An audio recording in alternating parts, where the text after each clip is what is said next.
ओम शांति। आज 29 अक्टूबर 2022 है और आज प्यारे बाबा के साकार रूप से चले हुए मधुर महावाक्यों को स्पष्ट करेंगी आदरणीय आशा दीदी। ओम शांति दीदी।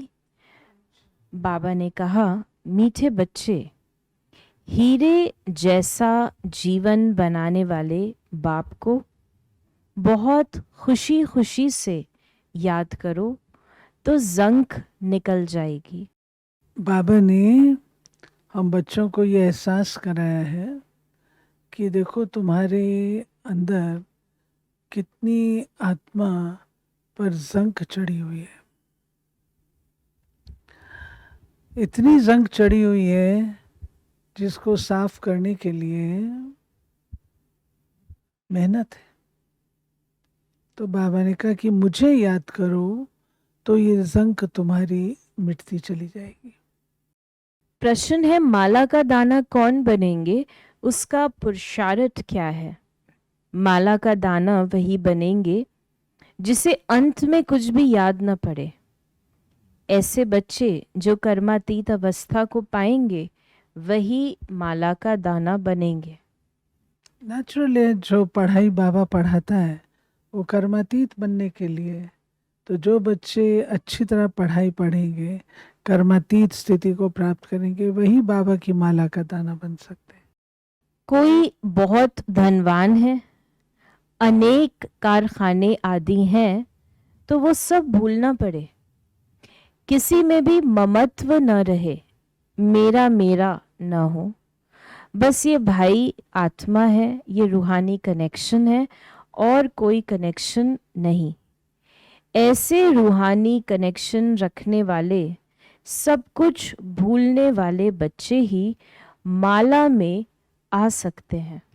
नहीं, बाबा ने इसमें संकेत दिया है कि यदि आप बाबा का बनकर के भी पुरानी दुनिया की अपनी संपत्ति, धन दौलत, उस पर आप नाज करते हैं तो आप बाबा की माला के दाने नहीं बन सकते हैं। माला का दाना बनना है तो आपको इन सब से वैराग लेना है। वैराग लेने से भावार्थ ये नहीं कि इसको छोड़ देना है, नहीं, वो करना भी है और उसके साथ साथ आपको ट्रस्टी होकर के उसको ओम शांति। रूहानी बाप रूहानी बच्चों को समझाते हैं, ये तो ज़रूर पक्का निश्चय हो गया होगा कि हम आत्मा हैं और परमात्मा बाप के बच्चे हैं, तो सभी ब्रदर्स ही हैं। ब्रदर्स को बाप ने डायरेक्शन दिया है कि मुझ पतित पावन बाप को याद करो।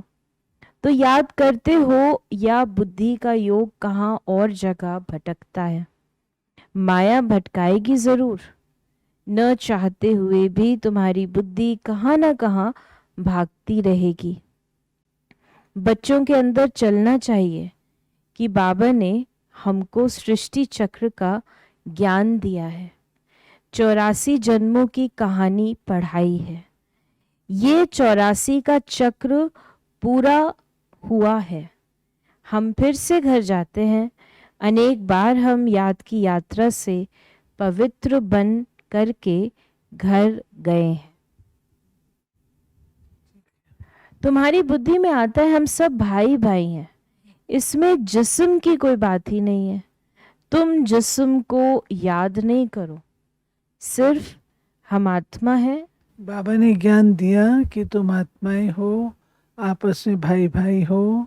इस शरीर को मत देखो, जिस्म को, परंतु आप देखो तो आत्मा को देखो और आत्मा के नाते से व्यवहार करो।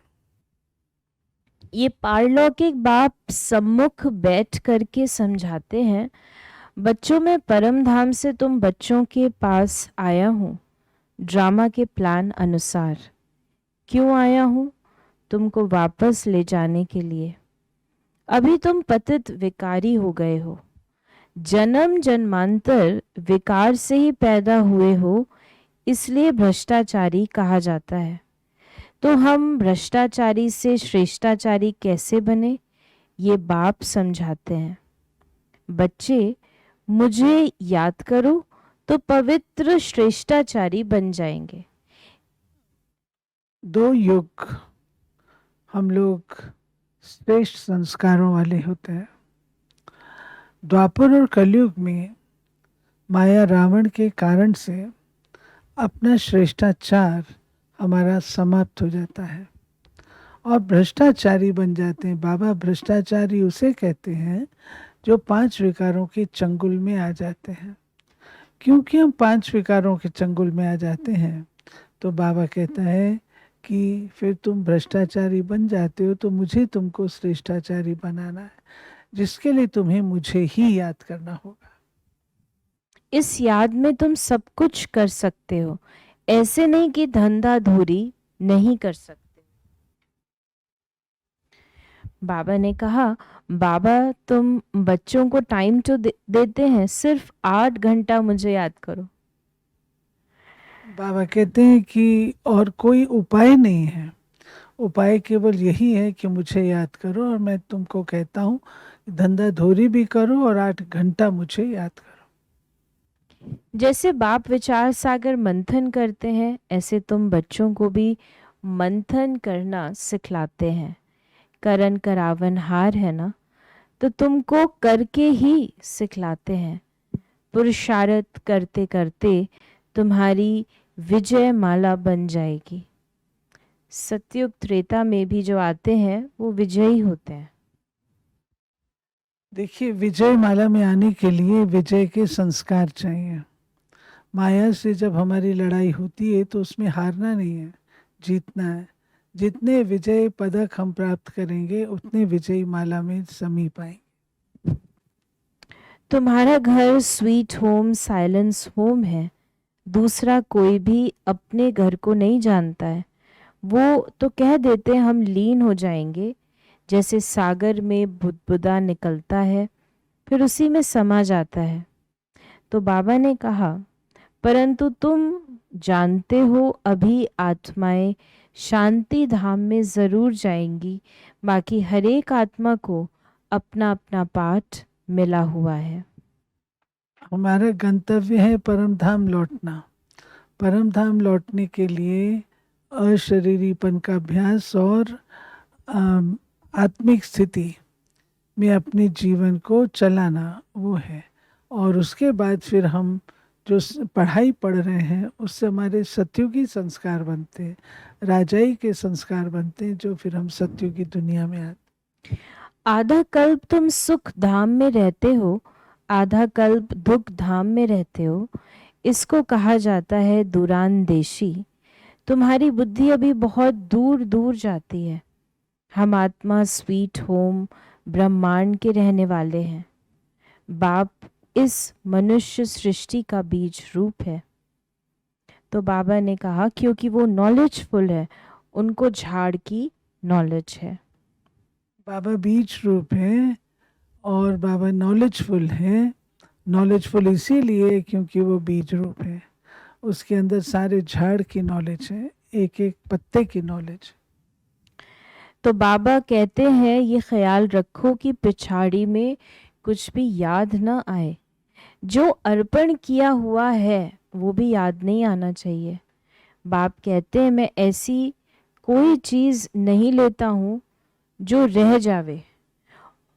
वो भी बाबा ने कहा और उसको वहाँ भरकर देना पड़े, क्योंकि मैं गरीब नवाज हूँ। कई हैं जो देकर के फिर जब कोई कारण से भागंती हो जाते हैं तो मांगने लग जाते पड़ते हैं। माया उनको एकदम डस लेती है। नहीं तो कहते हैं चाहे मारो चाहे प्यार करो, ये मस्ताना तुम्हारा दर कभी नहीं छोड़ेगा, कभी नहीं भूलेगा। बाबा कहते हैं, चाहे बच्चे कहते हैं जो पक्के निश्चय बुद्धि होते हैं, बाबा कुछ भी करो, चाहे मारो चाहे कुछ भी करो, लेकिन हम आपका दर कभी नहीं छोड़ेंगे। वो पक्के निश्चय बुद्धि बच्चों के शब्द होते हैं। और कुछ ऐसे भी होते हैं जो बहुत नफीस होते हैं, वो थोड़ी सी एक आंख बाबा दिखाए तो उससे भागंती हो जाती। तुम्हारे कदम कदम में पदम है। देवताओं के पैर में पदम दिखाते हैं तो इसका भी कोई अर्थ होगा ना। अभी तुम्हारे पद्मों की आमदनी होती रहती है तुम बाबा के पास पद्मा पदम पति बनने के लिए आते हो, तो तुम इतने महान महान महान भाग्यशाली हो। परंतु बाबा कहता है तुम्हारे कदम कदम पर, वो भी तो बाबा ने ही बनाए हमारे कदम कदम में पदम। इतना बाबा ने लायक बनाया जो जहाँ कदम रखने वहाँ हरियाली हो जाए। तो बाबा कहते हैं ऐसे कदम कदम में पदम वाले मेरे बच्चे हो तुम। परंतु उसमें भी नंबरवार पुरुषार्थ अनुसार है। आज बाबा ने हमें वरदान दिया, ब्राह्मण जीवन में काम महाशत्रु के साथ उसके सर्व साथियों को भी विदाई देने वाले संपूर्ण पवित्र भव। ब्राह्मण जीवन में जैसे काम महाशत्रु को जीतने के लिए विशेष अटेंशन रखते हो, ऐसे उसके सभी साथियों को भी विदाई दो। कई बच्चे क्रोध महाभूत को तो भगाते हैं, लेकिन क्रोध के बाल बच्चों से थोड़ी प्रीत रखते हैं। जैसे छोटे बच्चे अच्छे लगते हैं, ऐसे इस क्रोध के भी छोटे बच्चे कभी कभी प्यारे लगते हैं। लेकिन संपूर्ण पवित्र तब कहेंगे जब कोई भी विकार का अंश न रहे। ऐसा पक्का व्रत लो, तब कहेंगे सच्चे ब्राह्मण। सच्चे ब्राह्मण। और स्लोगन है, संगम युग की मौज का अनुभव करना है तो माया की अधीनता से स्वतंत्र रहो। माया की अधीनता हमको मौज करने नहीं देती, तो उसकी अधीनता से तो हमको स्वतंत्र होना ही पड़ेगा। तो ये थे बाबा के आज के मधुर महावाक्यों का स्पष्टीकरण। यदि आपके मन में कोई भी सवाल है तो उसे SMS करें या टेक्स्ट व्हाट्सएप करें 8826599309 पर, और हम आपके प्रश्नों का उत्तर प्रश्नोत्तरी कार्यक्रम में देने का प्रयास अवश्य करेंगे। ओम शांति।